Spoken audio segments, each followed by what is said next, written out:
So now, Al, we've seen a lot of reports in the mainstream media that Florida citrus is knocked out of the game this year, but does not look like the case to me. What's the actual situation here on the ground in Florida? Well, as you can see, we have fruit on the trees.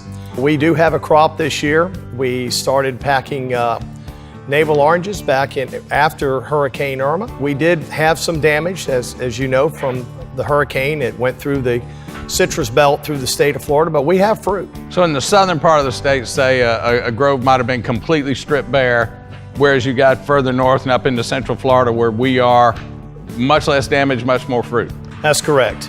So our harvesting department has just done a tremendous job going through and looking at the different blocks and making the assessment, is this fruit, viable to bring for the packing house for fresh fruit consumption, or do we send it to our partner, Florida's Natural Growers, for juice? But we have been very blessed that we came out of the storm, and the message is we're alive and well and moving forward. Now, we all saw pictures of fruit floating in water and trees underwater, but it's important to note that fruit is not being used for human consumption. That fruit has all been discarded.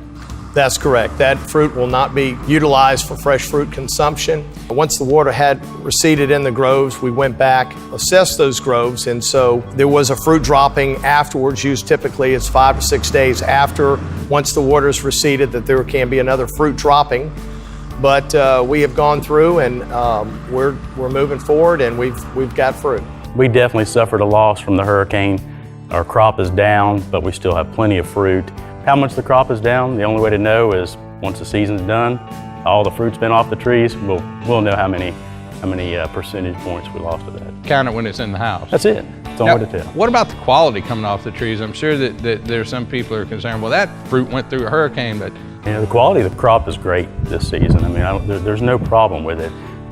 You've got to be selective. Areas that were closer to the eye of the storm, higher winds, there's some superficial scarring and damage on the fruit, and you just have to be selective about the groves you choose to harvest for fresh. And Florida fruit's not a flawless, blemishless piece of fruit to begin with, so it's all about what's inside, and that quality's great. What are we going to be looking at from a price standpoint? Price standpoint, our prices are up from last year. Obviously, we've got there's less product out there, and the pricing is a little bit higher at the retail end.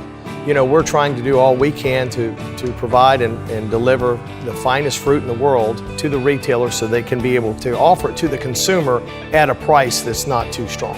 So bottom line is, no matter what you may have seen in Chicago Tribune, Washington Post, anywhere else, there is Florida fruit, there is Florida citrus. We do have a Florida citrus season, and it's coming right to people right now. It's coming to people. It's in your grocery stores now.